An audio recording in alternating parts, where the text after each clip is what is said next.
This week on UnScripted, news on the UK tournament and every competitor who is in it and the first round matches, news on WWE extending their pay-per-views going forward, and is Smackdown worth $1 billion over 5 years? This, and really not much more because this week has been a slow one, on the future #1 podcast right here on YouTube.com. This is UnScripted.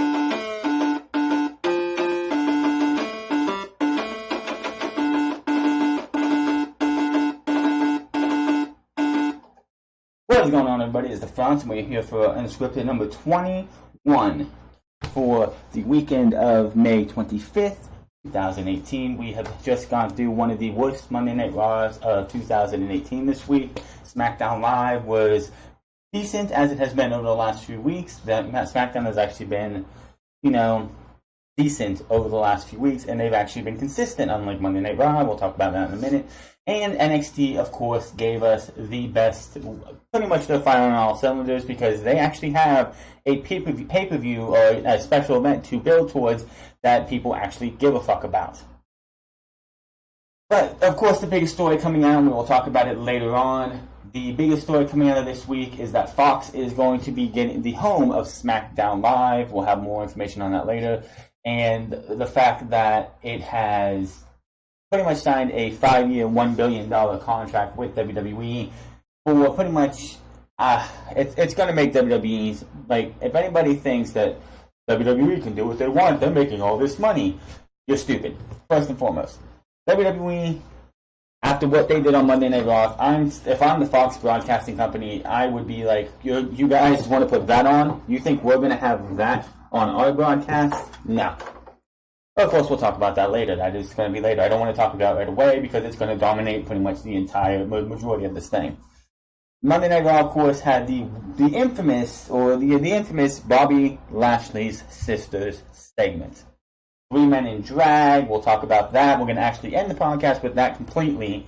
But that was, it beat out. It was about this time last year, I think, or close to it. We had Bayley, This Is Your Life. This was worse.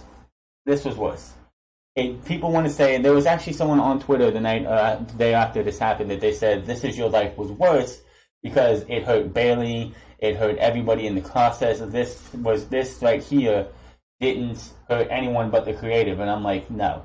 It killed, anything that they wanted to do with Bobby Lashley is dead. This guy should have came back. He should have been a heel immediately, even though he's never been a heel in WWE. Heel Bobby Lashley is the way to go, but for whatever reason, WWE wants nobody to be a heel that is pretty much big and muscular. I mean, come on. Bobby Lashley in Impact Wrestling was the dick heel who didn't give a fuck about anybody. He just wanted to win titles. It was cash, checks, and championships to him.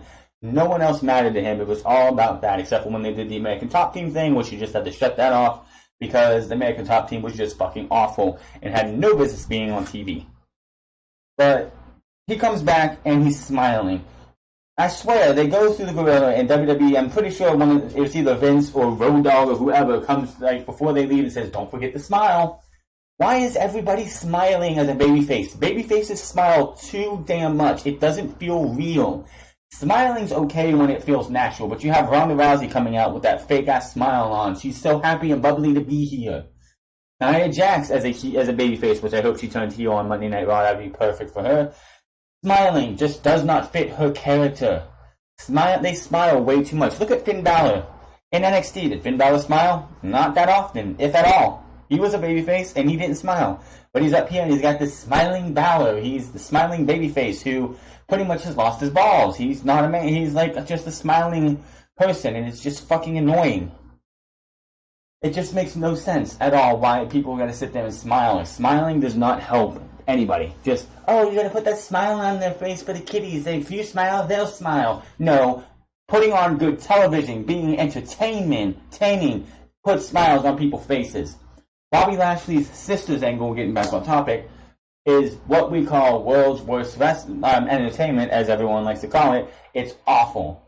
That right there, I don't remember if it was Boston and Cleveland or Golden State and Houston playing that night on Monday, but I changed the channel to see that, or maybe it was a playoff for the NHL, whichever one. I changed the channel immediately. I couldn't, as soon as you hear this fucking dainty music and you see three guys in drag. Are you kidding me? And to think about it, they had that entire sit-down interview, and this was their end game for that entire sit-down interview with Bobby Lashley. He's going to talk to Renee, he's going to talk about his sisters, and items that are irrelevant any other time, but they're going to be part of the storyline. We're going to have 3 men in drag come out just to... Vince McMahon was probably the only person in the back laughing.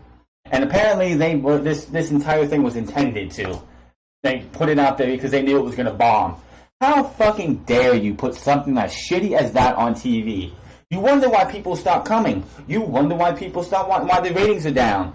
And you're signing, and Monday Night Raw is going to be, according to many sources, is going to be signed to stay on NBC Universal for 3 times its worth.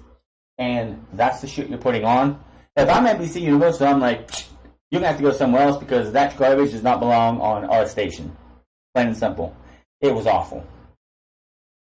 Then, of course, we had the main event, which was Braun Strowman versus Finn Balor. That match was a fucking hella good time. Those two worked their asses off and actually connected really well. It's always apparent when you see that 2 guys or girls have good chemistry in the ring. Bayley and Sasha Banks. Charlotte and Sasha Banks. Shawn Michaels, Triple H from back in the day. Eddie Guerrero when he was with JBL because those 2 were friends. When somebody has a good chemistry connection, it always shows off in the ring. And these 2, surprisingly, I figured it was just going to be a big man squash, and, Finn Balor was going to get buried 6 feet under. He showed that WWE was foolish to not give him Brock Lesnar at the Royal Rumble, where he could go and put on a match like AJ Styles did at Survivor Series. Brock versus Balor would have been a great buffer on the road to WrestleMania, where it's Roman Reigns. And Roman Reigns, of course, whose birthday is yesterday, which happy birthday to the big dog, not the big dog, he is the big bitch. He is Brock Lesnar's bitch. The big Brock Lesnar's bitch. The guy who has failed for the last 4 years, comes out on Monday Night Raw and tells Stephanie to cut the corporate crap. You want me nowhere near the Universal Championship. You're trying to hold me down, which is unfucking believable. You've been in the main event for the last 4 years. You've had a main event match on a B-show pay-per-view over the WWE Championship. And you're not the Universal Champion, so why was you in the main event for that match, that show? I don't fucking know, but that's bullshit. You lose a match clean, fair, and square at the Greatest Royal Rumble in a fucking spot, in a stupid-ass finish, where you have Roman spear Brock Lesnar out of the ring, and yes, fuckheads, Brock Lesnar's foot, Brock Lesnar was the first to touch, because when Roman Reigns rolled out, his foot hit the skirt, so he was not down yet. It's just stupid to think that. Roman Reigns comes out and is like, they're trying to keep me down. Cheer me like you cheer Daniel Bryan, because I'm getting held down by the Authority. The Authority wants nothing to do with me. Best for business. Best for business. Give me a break. It's going to fail like it always does. They are never going to get this right.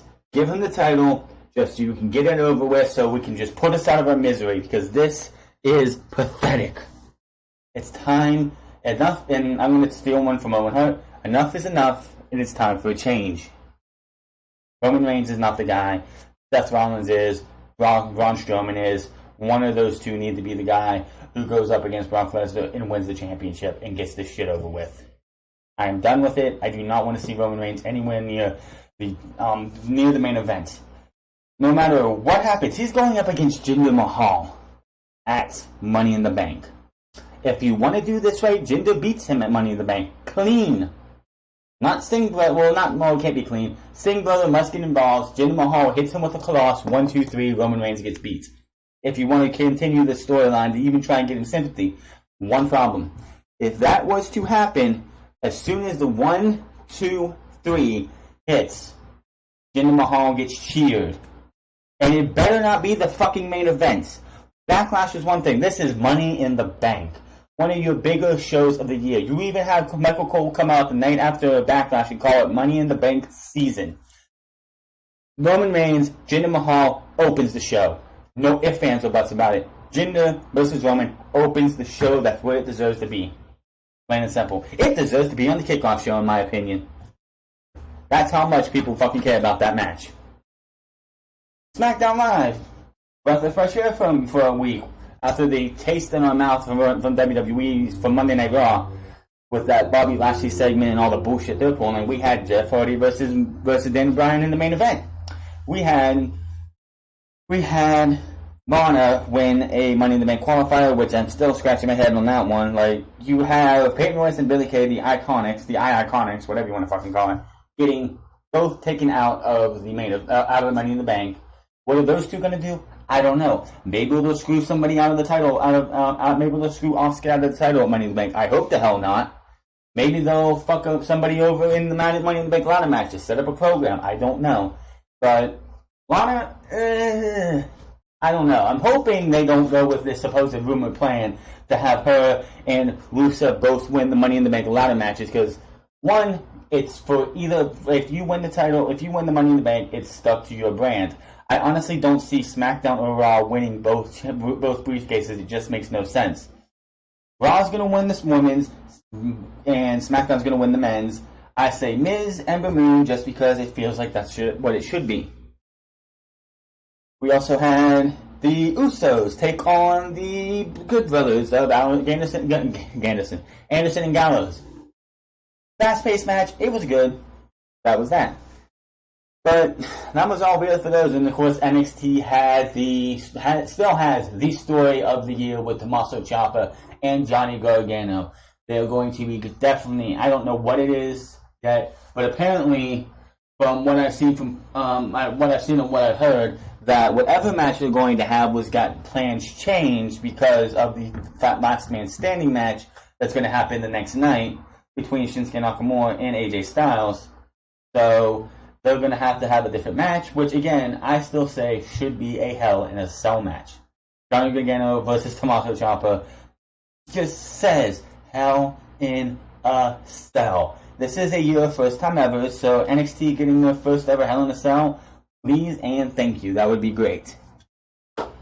But moving on here to the news stuff, we do have something to get into. I couldn't find much news for the week, but the WWE is extending their pay-per-views going forward. This is what happens when you go back to dual-branded pay-per-views.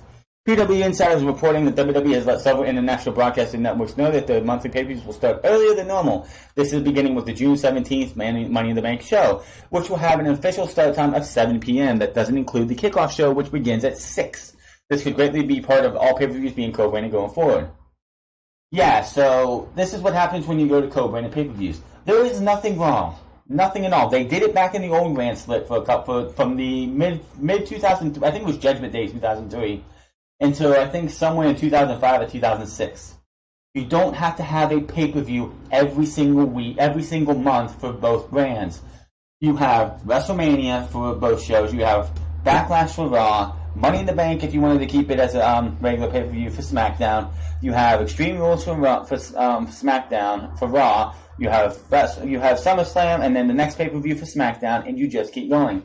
It'd be a lot better if you had WrestleMania for both guys. SmackDown didn't have a pay-per-view in May, and then we get to June, and SmackDown has a pay-per-view because you can build storylines up a little bit better. You can actually use TV time to build storylines. We don't have to have matches like Jeff Hardy versus Daniel Bryan, or Daniel Bryan versus Samoa Joe as a main event non-pay-per-view show, a SmackDown or a Raw. It just hurts the pay-per-views. The pay-per-views don't mean anything right now. They don't. SmackDown and Raw are going to be worth more than the pay-per-views have ever meant since the WWE Network started. I didn't watch it because I don't like Simon Miller. Simon Miller, he's just so boring on What Culture Wrestling videos, but he put the title was recently why SmackDown Live just killed the WWE Network. For a pay-per-view sense, yes, but there is so much more to the WWE Network than just pay-per-views.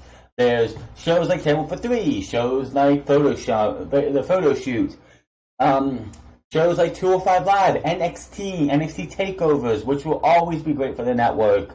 Like, yes, the pay-per-views are irrelevant now. They're going to mean absolutely nothing. This going forward is just going to hurt. Like stretching these out just to get more on is just going to hurt the pay-per-views overall. They're not going to mean anything. The only pay-per-view WWE may try and work on, two of them would be three of the big four, with SummerSlam, Survivor, WrestleMania, and the Royal Rumble. Those would be like the only ones that really matter. Everything else would just be what we got for Backlash.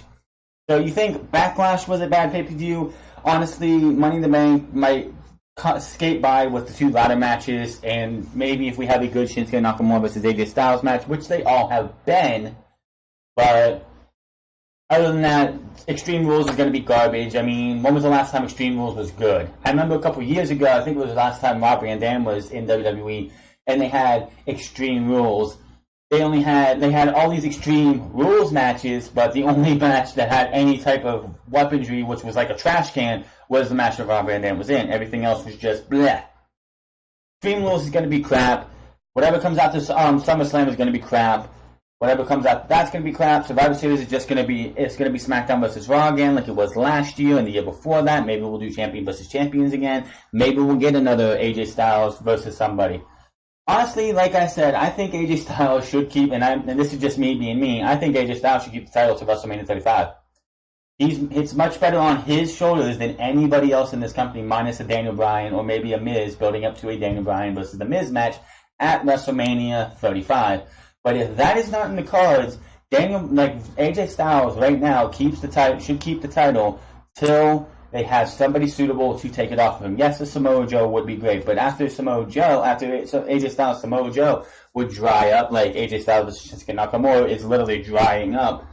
What would Samoa Joe have? Daniel Bryan's probably not going to. Daniel Bryan isn't even signed to a new contract yet.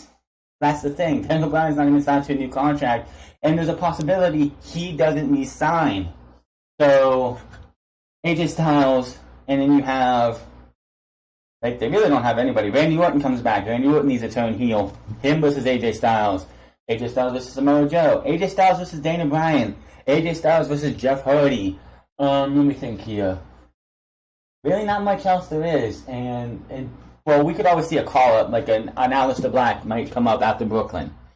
4. I think this is Brooklyn 4. Yeah. Aleister Black might lose the NXT Championship. I don't think he's going to lose it at Money in the Bank. I think that's too early. He's probably going to hold it till at least Brooklyn or Los Angeles. I think Brooklyn. And he could come up. Aleister Black doesn't need to be in NXT anymore. Maybe he comes up to SmackDown. Oh yeah, we also have Andrade Cien Almas. That could be somebody else that AJ Styles goes for. AJ Styles versus Andrade Cien Almas. There you go. You have Joe, Almas, Black possibly if he comes up. I think he should go to SmackDown because it is Monday Night Raw until Vince McMahon dies is going to be the year that Roman Reigns is going to be the Roman Reigns show. It's Monday Night Roman. Even though they have a Monday Night Raw show, it's going to be Monday Night Roman, and Aleister Black would get nothing. So you have Joe, you have Daniel Bryan, you have Jeff Hardy, you have Andrade Cien Almas, Shinsuke Nakamura for the next 2 pay-per-views or so. I hope they don't drag that out till SummerSlam. God, hell no, that's just too much.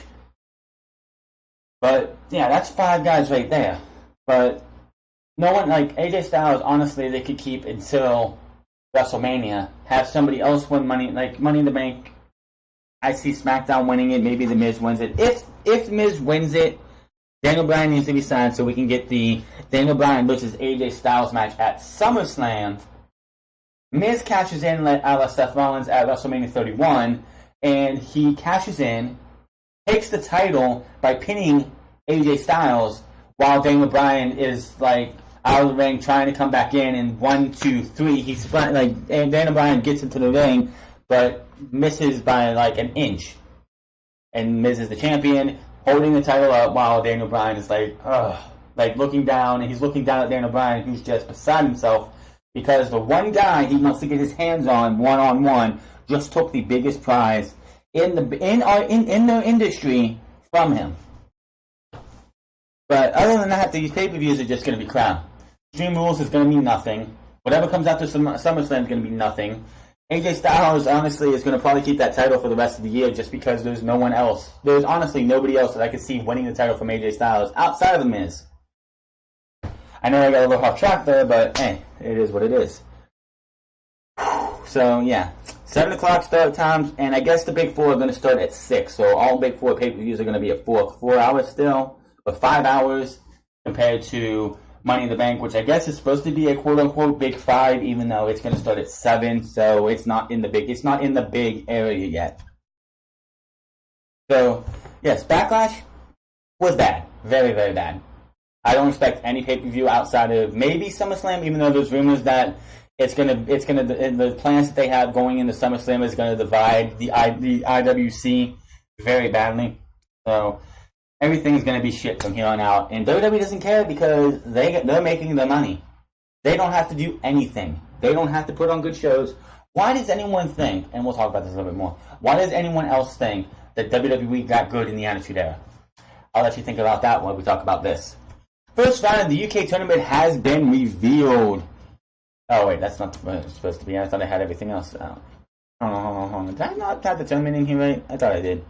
Okay, anyway. Yes, the first round of the tournament has been revealed. I think I talked about it last week. Yeah, we talked about it last week where the UK tournament, who's all in it. I am a little miffed at WWE because they did change one guy's name just a slight tease, which WWE likes to do this, but we'll get to that in a minute. Drew Gulak versus Jack Gallagher. Next Wednesday, they will have the full bracket, so I should have a picture up for who's going to be when, and then I will decide who's going to make it into the final 8. Drew Gulak versus Jack Gallagher, of course they're going to do that. Joseph Connors versus Austin Smith. Flash Morgan Webster versus James Drake. Kenny Williams versus Dave Mastiff. El Ligero, even though they took the L off of his name, which kind of pisses me off because he's El Ligero, but they just call him Ligero, versus Travis Banks. That should be a hell of a match because Travis Banks and El Ligero know each other from Progress, What Culture Wrestling, / Defiant, and other places. Funny fact is that those two were actually in the Prestige faction earlier this year or last year before Travis Banks ended up turning on Prestige. Zach Gibson versus Amir Jordan, Tucker versus Joe Coffey, and Jordan Devlin versus Tyson T-Bone. So the next, and also speaking of the UK tournament, this is also going on at the Royal Albert Hall on June 19th. On 19th of June, we'll host a mega match as NXT champion Aleister Black teams with King Ricochet to take on the Real EC3 and the Velveteen Dream. That should be one hell of a match. Outside of EC3 and Aleister Black, Aleister Black has history with Velveteen Dream, and King Ricochet just got his ass kicked and got screwed out of a match between Lars Sullivan and Velveteen Dream and King Ricochet in a 2-on-1 handicap match. So outside of EC3, who hasn't really done anything on the show, which we don't know that yet because they still have until the 19th of June, has these other guys on this one team have a lot of history against the Velveteen Dream, and it hasn't been set yet, but I'm pretty sure Velveteen Dream versus King Ricochet is going to happen 2 days before this or 3 days before this. Okay, I think this is the second day. 3 days before this at NXT TakeOver Chicago. So it'll be interesting to see what happens with this tag team match. So get ready for Velveteen Dream and EC3 versus Aleister Black and King Ricochet. You know I'm ready. Should be a hell of a match. Will Aleister Black still be NXT champion going into this show?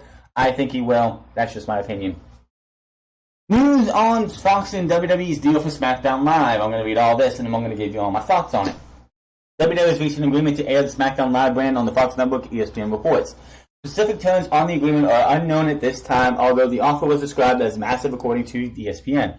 WWE has declined to go into specifics about the offer, and a Fox representative could not be immediately reached. The Fox on-screen partnership with the WWE goes into effect following the expiration of SmackDown Live on USA Network, which will be in September 30th, 2019. For fans, this could be a step in the right direction regarding Raw and SmackDown Live feeling like two distinct brands, which is something that many fans have criticized. As well as previously reported, WWE CFO George Barrows was asked about Raw and SmackDown Live separating to two different companies, and he had this to say. Market determines that opportunity. From our end, we don't think it's an issue to split it, said Barrows. We have done it before. We think we're pretty good at promoting and moving our viewers from one platform to another. 7 or 8 years ago, it was only from one network to another network, which changed dramatically. We can't overemphasize it. It is the nature of social and digital and helping do that.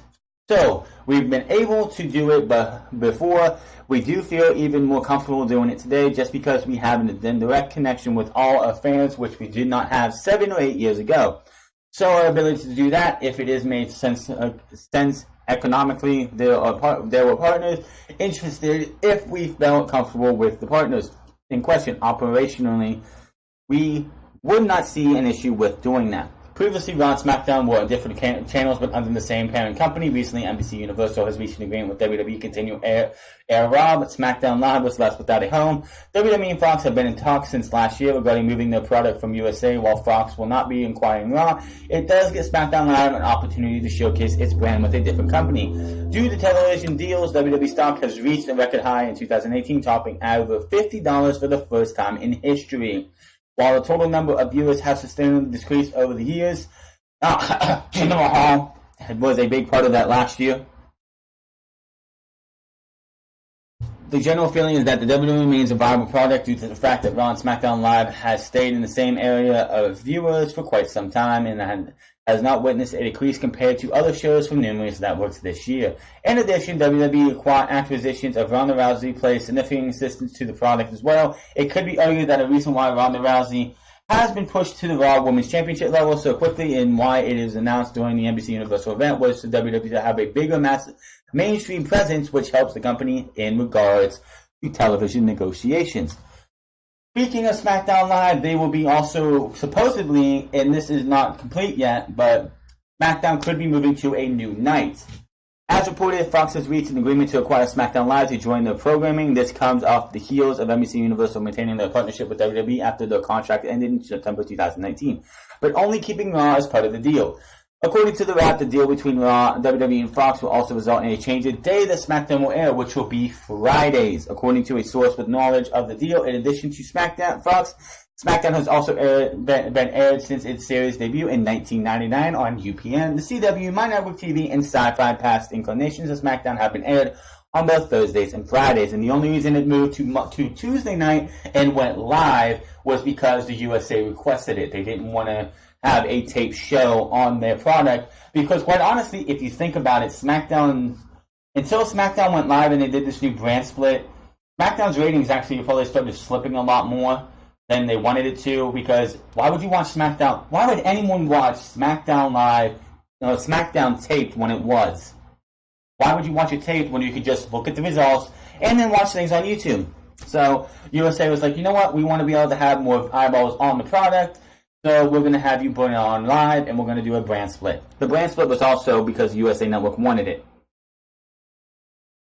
For the first time ever, SmackDown moved exclusively to Tuesday nights on July 19, 2016 to help promote their move to the USA at the beginning of the year, as well as the brand split. The name of the show was changed to SmackDown Live.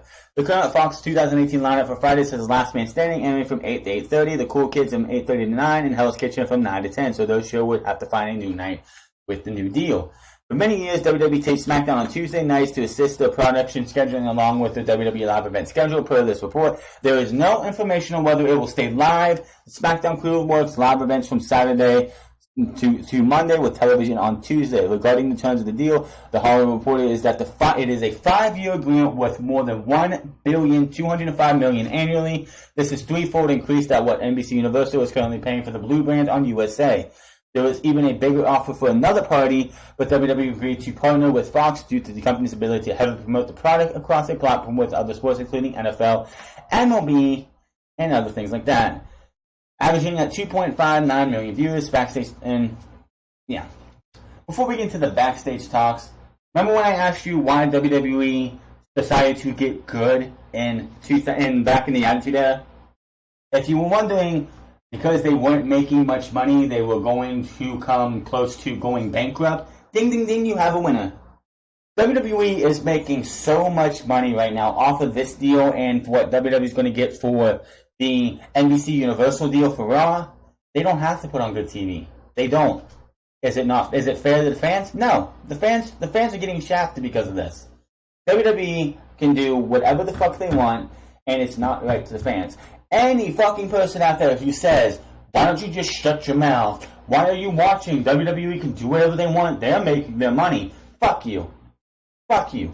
WWE How dare they even think about that? WWE should be thanking their lucky stars that they even have fans after what you saw on Monday Night Raw. That was awful.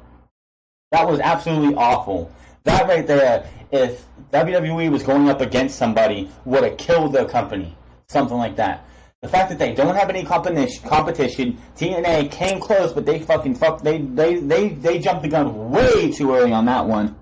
WWE doesn't have to do anything. They can sit out there and just have wrestlers come out and just twiddle their thumbs. People are going to watch. We could put on terrible television. They're going to be there. We could tell you to go fuck yourself. Fans are going to be there. They can push Roman Reigns all they want. Fans are going to be there. The only way that WWE would have to try and do something different is if we come to Money in the Bank, for example, and Roman Reigns versus Jinder Mahal is in the middle of a match. They're having a 20-minute match, and at the 10-minute mark of that match, fans are turning around and leaving, especially if it's in the main event. If that match main events that show, I swear to fucking everything, I will eviscerate that show beyond beyond belief. If Roman Reigns versus Jinder Mahal ends Money in the Bank, that is going to be. You think Joe, fans walking out from Joe versus Roman, it's going to be tenfold, and I guarantee you, before that match is over, that entire place will be almost empty if that main events. As soon as Roman Reigns' music's done and Jinder Mahal's music's done, I want everyone to get up and turn around and leave. Because that's it. They don't care about the product. They don't have to care. All they have to do is would WWE give us money? And that's what people are doing. That's what Fox is doing, and that's what NBC Universal is doing. WWE back in 1997 had to do something about their product, because if they didn't, they would have lost everything. Before we continue, the Backstage talk on Smackdown Live moves to Fox next year. The topic of discussion backstage at Smackdown this week is how the schedule will change when the show switches to Fridays on Fox in October 2019, including the schedule for production. There's still no confirmation on the show airing live or tape, but it is believed that Smackdown will remain live if Fox wants it, which I'm pretty sure they're going to want to. PW Insider adds that there is a lot of speculation going around the company since WWE officials have been quiet on the deal. As noted, the two sides are currently finalizing a 5-year deal with $1 billion. WWE was impressed by Fox's commitment to advertise SmackDown on their package lineup of sports programming, which includes the NFL and MLB. SmackDown will stay on the USA Network until the deal kicks in, and during October 2019. NBC Universal declined to renew the SmackDown TV deal, but they were reportedly renewing the Raw deal for 3 times the current value. So, yeah. WWE doesn't have to do anything, and it's sad because what we saw on Monday is going to happen more and more. Why? Because it can be. And there's a lot of rumors going around that WWE is thinking about putting SmackDown to 3 hours. That's not going to happen when they move it to Fox. There's just no way. If they move it to FS1, maybe. I'm not a real big watcher of FS1. I will watch it, of course, for SmackDown if it's live. If not, I'll just sit there and read the results and do a review on that just to see how bad it was. But, yeah, Fox has to it's going to stay at 2 hours. There's no way they're going to put this show at 3 hours on Fox Broadcasting Station. And the really funny thing is, because where I live in Ohio, and the Fox that I get has Ring of Honor on Monday night, late Monday night. Or Sunday morning, or Sunday night, whichever one. So there's going to be Ring of Honor, then Monday Night Raw, and then Friday night we're going to have some Monday Night Raw on Mondays, and then on Friday night we're going to have SmackDown. So that's going to be really interesting. I really wish Fox would have been able to get Monday Night Raw too, because I would have cut that third hour off, and we would have had Monday Night Raw at its appropriate 2-hour time slot. But now we have SmackDown going there. It's probably going to stay live because I don't think they want to. It's supposed to be live sports entertainment. I do not believe that Fox is going to want to have a taped product. Why? Ratings will go down, and Fox will be like, "We paid $1 billion for this dreck." They should be thinking. WWE should be thanking their lucky fucking stars that Fox is going to go through this entire deal still after what we saw on Monday Night Raw. Speaking of that, we'll get back to the SmackDown stuff in a minute. That's the news on the worst segment of the year and the worst segment since Bayley, This Is Your Life. Bobby Lashley's sisters were on Raw this week as Sami Zayn brought them out to reveal, yes, quote-unquote sisters. The truth about Bobby, it was a horrible segment that has been panned all around, winning a lot of people's vote for worst segment of the year, and also giving WWE a lot of flack for bringing transgender, like making fun of transgender is what that was. That was making fun of transgender. You have Nia Jax come out on Backlash, beat Alexa Bliss, and then say, don't be a bully, be a star, and then you do this. Brian Alvarez discussed this awful segment on the Wrestling Observer Live, where he revealed that WWE could very well have dropped this awful segment on us, knowing how bad it would be. I know everyone hated everything with Sami Zayn and Bobby Lashley alleged sisters. Honest to God, I don't have a lot of feeling about it because have you been watching WWE for the last 25 years? This is what they love to do. Just a bad segment. It was designed to be bad. They knew it was going to be bad going in. They hope it was to get a little bit of heat. They hope the train wreck television viewership number during the Raw ratings. So it looks like there is a lot of strategies to try and get people to watch the show, and Bobby Lashley's segment with Sami Zayn and Lashley's sister was apparently just god-awful on purpose. Fuck you guys for even thinking about that. Sami Zayn hyped a segment for Raw this week, and it would certainly happen. Zayn brought out 3 women and men in drag claiming to be Bobby Lashley's sisters. Fans have panned this segment, and there's been always a possibility WWE wanted it that way. Brian Alvarez coming on the rest of it. It was not supposed to be a transgender thing. They just wanted Bobby Lashley to beat up some indie workers, and they will not allow man or woman violence, so they had to dress some men up as Bobby Lashley's sisters. That's all it was to be. Was supposed to be. So if anyone was upset by WWE squashing 3 transgender people on Raw this week, that was not the intention, but in the end, the only thing saving that segment was Sami Zayn's skill on the microphone. I feel bad. So fucking bad for a guy like Sami Zayn. The fact that this guy turned heel last year, the biggest swerve on all WWE main roster TV last year. The only thing bigger of a swerve last year was when Johnny Gargano was destroyed by Tommaso Ciampa at TakeOver Chicago, and that was in NXT. This was a big swerve. Everyone didn't see it coming. Nobody would have ever thought they would have turned Sami Zayn heel. He was in the biggest program over the WWE Championship, but he was also involved with WWE Championship matches too, on SmackDown Live leading up to WrestleMania. What happened? They lost. They were without a job. And then they come to Monday Night Raw. They get squashed. They get a backlash and get squashed. He comes out and says, I wasn't at the Greatest Royal Rumble because I contracted vertigo, even though we know what he was really not there for. And this is what we get. WWE is fucking lucky with how much they got against this.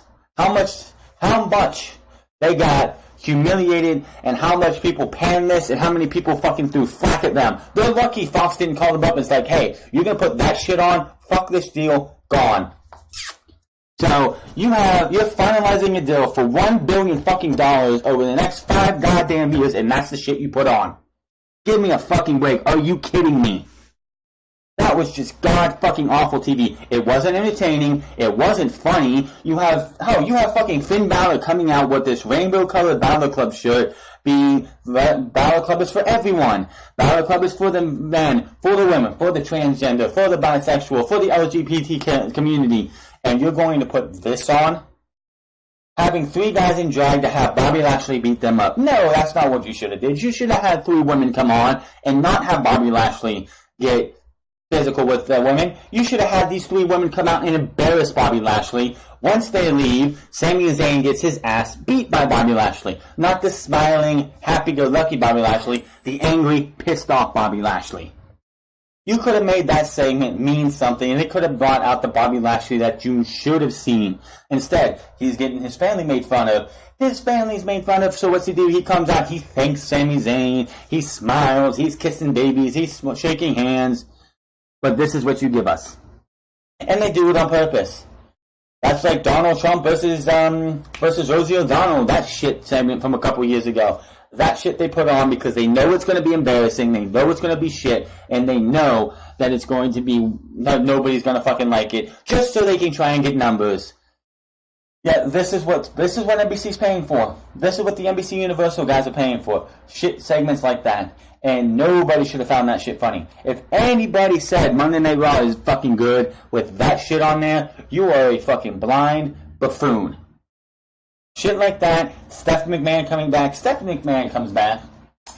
Doesn't need to come back. Had no reason being back there. No reason Stephanie McMahon needed to be on Monday Night Raw this past Monday. And she comes out, cuts the balls off of fucking Kurt Angle and holds them. Is like, yep, those are mine now. Cuts the balls off of Roman Reigns. I'm surprised he has any balls left. How many times she's tried to cut him off? Tries to make heat between Ronda Rousey and Nia Jax, which really didn't work. And just no reason she should have been there. It made no sense.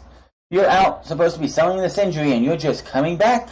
And every time Stephanie McMahon is on Monday Night Raw, it feels like the show goes from an okay show to a shit show. The ratings go in the garbage. I don't know who in the back thinks Stephanie McMahon is a ratings magnet. She's going to bring the ratings up when every time she comes on, and it's been proven, the ratings go down. People go and watch something else. The finals, the NBA playoffs are going on right now.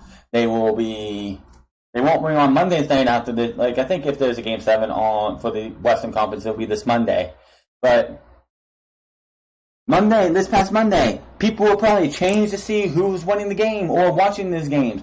WWE can be like, oh, it's just the NBA final, it's just the NBA playoffs when that's over. No, it could be anything. There could be reruns of Family Guy on, and people are like, well, I'm going to go watch that because it's not as much nauseating as Stephanie McMahon. Stephanie has no business being on TV, period. She should just do her ambassador job, where she goes out, she kisses babies, she shakes hands, kill her character off, put her in a cast, and she never comes back. She needs to be the silent owner. She could talk to Kurt Angle on the phone, but no more. You had Ronda Rousey pretty much rip her arm out. That should have been it. That should have been it. No more Stephanie on TV. It made no sense to have her come back just in a whim, out of nowhere. I don't care if she's the commissioner. It's stupid. Commissioner and general manager makes no fucking sense. Now, Smackdown going to Fox. They might want to keep it live. I have a feeling it's going to stay live. Why would they want to keep it? Why would they want to not have Smackdown be live? So you see these ratings in the twos, which being on network TV, network television, legit network television. My network TV and UPN was not good network television because not as many people had, and still, well, not like UPN, not too many people had it. I never had UPN wherever I lived, even when I had cable. Even when I had cable where we were living back then. I didn't have UPN. You had to be in certain areas of the fucking country to get UPN. So having that on UPN was not really good for it. Then UPN, of course, fused, I believe, with WB and made the CW. And SmackDown went to CW for a bit. CW decided they wanted to be more women-oriented, so they went to My Network TV. The CW people I got, but when My Network TV came out, I don't remember which way it went, but SmackDown, until they went to, even when they went to Sci-Fi, Sci-Fi was more accessible by cable by then, unlike when ECW was there when nobody had it. But SmackDown going to Fox is great because everybody has it. You could lose your cable right now, have one of those antennas on your house, one of those old antennas that if you plug in a one of those earphones, like those ears, like bunny ears or whatever they're called. I'm going to say bunny ears. You plug that into your TV, you're going to pick up NBC, Fox, and maybe ABC, but you're at least going to get ABC and NBC and Fox. So you're going to see SmackDown on the Fox channel starting in 2019. Everybody gets it. More unlike the My Network TVs in the old days, or the UPN, or even CW for certain people. So this should actually see more eyes on TV because not everybody watches USA Network. Maybe people don't know that Monday Night Raw is there. Maybe even the ones, it's going to see more ratings. I could honestly see SmackDown for the first time in probably ever hit the 3 spot, and it better be good. Give us a good episode of SmackDown Live on Fox. They'll probably do that, I guarantee you. Because they did this with, what was it? Ion. When Ion had the main event, had WWE main event. I think it was Ion. Whichever one had main event. I think it was Ion. They had main event. The first episode had Undertaker versus Matt Hardy, I think it was. It was that, one of the first few episodes had the Undertaker in the main event of that show against Matt Hardy. Then as they went on, it was just the show for jobbers, or people who weren't going to be around. SmackDown we'll probably start off, we'll probably say, oh, this is a good show, this is a good show, this is a good show, and after it's been on there for a while, they'll just go back and fall back into complacency, and no one will give a fuck. So that's what we're going to expect from SmackDown on Fox, probably, just like any other thing. Is SmackDown worth $1 billion at this time? No. Is Monday Night Raw worth close to $1 billion? No. I would take $1 billion, give it to Triple H, say, give me NXT on a weekly basis. Go. And there you go. NXT is worth more to me as a wrestling fan than SmackDown and Raw right now. Why? I don't care if they have the Impact Wrestling type approach where they tape 4 or 5 shows at a time. It doesn't matter. They still can put this shit together. If Triple H had to do what WWE does and have to put and do a show a week, they would still be able to knock it out of the park better than SmackDown and Raw. Because they actually seem to care about the fans. They actually seem to care and want to build up superstars and make the future worth something.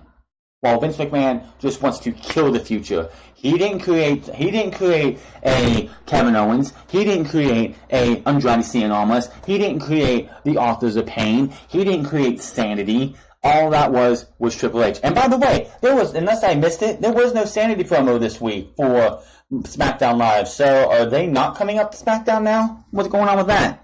Every week for like the last few weeks until this week, there was no promo for Sanity. So are they coming up or are they just dead? Are they dead in the water? Are they just going to show up on Main Event next week? I hope not. But yes, SmackDown, in my opinion, has the better roster. They have Samoa Joe, Daniel Bryan, AJ Styles, Jeff Hardy, Shinsuke Nakamura, The Miz, Andrade Cien Almas. They have the Usos. They have the New Day, even though I'm not a fan of the New Day anymore, and I haven't been for years. They have the Bludgeon Brothers. That's 5 acts right there. That's 10 acts. I'm sorry. That's 10 acts right there. What does Raw have? Braun Strowman, Seth Rollins, Finn Balor, Sami Zayn. For people I should actually care about, that's 4. 4. And Matt Hardy and Bray Wyatt have not gotten the love they should have gotten when they teamed up at WrestleMania from here on out. They haven't been seen in about a week. WWE wants to push the B team. Why are you pushing the B team? I mean, it's great to see third-generation superstars who should have been pushed and multiple-time champions and in a role of a Seth Rollins or a Kevin Owens or a Sami Zayn where they get pushed, they put on excellent matches. But these two haven't done anything except for the last 2 weeks where all they do is they go out there and they just, they are what they are. I don't have much news. I don't have any more news for the week. I did look. I scoured through and I couldn't find anything, but I'm going to go off the top. By the way, there was a PW Insider, not PW Insider, Pro Wrestling Unlimited and What Culture Wrestling have also talked about it, and I couldn't find anything on it. I looked for it, but apparently Vince McMahon has flipped back to wanting to add ICW and Progress Wrestling to the WWE Network, and that announcement is supposed to be coming at the UK the King of the Ring matches shows on the 18th or the 19th. If that happens, if we actually see Progress Wrestling on the WWE Network, I don't think we'll ever have an actual WWE UK show. Why? Why would you need to add a WWE UK show if all you have to do is show Joe Coffey, El Ligero, Tony Storm, who's also supposedly being signed a WWE deal on these shows. You could show superstars. Hell, you could have a Drew McIntyre show up in ICW because he does show up. He's from ICW. You could have a Finn Balor, if they're not being used on Monday Night Raw that week, show up and have a match there. You can have Pete Dunne put his title on the line at an ICW show. You can have ICW Progress. That's right, he's Progress. You can have stars on the ICW and Progress shows that we don't see. The question is, with the ICW and Progress shows, because they are not done by WWE, would we see the entire show, or would they edit down the shows to only be WWE UK contracted stars? So would we see a Jimmy Havoc, who I guarantee you would not be allowed? I'm pretty sure WWE would want to edit him out of every show that shows up, because that motherfucker will never come to WWE the way he is. If Jimmy Havoc ever showed up in WWE, he would have to tone down his style so much. I've seen many Jimmy Havoc matches in What Culture Pro Wrestling / Defiant. That motherfucker's crazy, and he is what people want to say is like what Jon Moxley, aka Dean Ambrose, was in CZW. Would we see Joe Hendry, who works those tapings still, but who is also going to be coming to Impact Wrestling? By the way, Joe Hendry's coming to Impact Wrestling on June 1st and 2nd tapings. Excited to see what that guy does, because Joe Hendry is a talent that, honestly, I would love to see in WWE. But will we see those guys? Another thing, because Defiant Wrestling, aka what used to be known as What Culture Pro Wrestling, uses talent from ICW and I believe Progress too. With the talent being used on these shows for ICW and Progress, would they be contracted to where if they don't work for WWE, if they work for Progress ICW, they can't be shown in a Defiant show or any of these other indie talents? I mean, I could honestly see them do like a Joe Coffey versus Ligero match or Travis Banks match, and we only get to see the show, the type like Kenny Williams, Joe Coffey, Ligero, and all those guys who signed contracts, and that's all we get to see. We don't get to see the whole show, which would be a disappointment to me.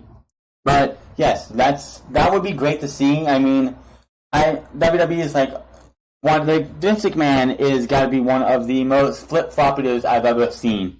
He flip-flops and he's like, oh, it's great to bring him on, let's go, bring him over. Then he's like, nah, we have enough content to ourselves, which quite honestly, they do and they don't. The WWE Network it's got enough back catalog. If you're a fan of the old schools, you have a lot of content there. You have every WCW, WWE, ECW pay-per-view. You have majority of Monday night. You have like all Monday Night Show and most Thunders. Most ECW from the old ECW. You have Sunday Night Heat just got put on this, like the first 52 episodes. You have all old Raws and Smackdowns. All Raw and Smackdown going up until like a month ago.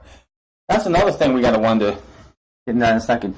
You have stuff from Hidden Gems. If you really want to watch some really old shows, go watch some Hidden Gem matches. If you really want to see Roman Reigns, if anybody wants to see that Roman Reigns can actually work a match, go watch the Shield Triple Threat match from before they were the Shield, when they were all wearing the underwear type short, like the short tights.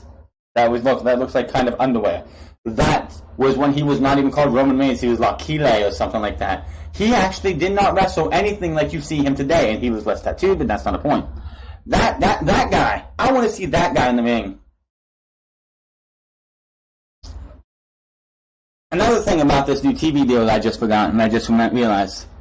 When WWE signed their last TV contract for Raw and SmackDown right after the WWE Network came out, WWE signed a deal with NBC Universal that any episodes of Monday Night Raw and SmackDown at the time, because it wasn't SmackDown Live yet, and this was 2014, could not be added to the WWE Network for 30 days. So anything like so. The June 1st, say Monday Night Raw is on June 1st. You will not see that episode of Monday Night Raw on the network till July 1st. Will these new contracts change that to where instead of it being a month, maybe it's a week, maybe it's 2 days, maybe it's 3 weeks, who knows? Because I could honestly see seeing why they had to keep it on there, but that was because of the contract. With these new contracts and WWE getting a lot more money, will they have more freedom to put their content on there so we're not a month and a half, like a month behind? If somebody doesn't have access to cable, but they have access to the WWE Network, will they be able to, watch Monday Night Raw a couple days after, or SmackDown a couple days after? Well, honestly, because I know Fox does it with their own shows, and I think NBC does too with their own shows on their own platforms. When a show airs, usually I think it's Fox that does it. Maybe it's ABC, one of the two, because I've been on their apps before.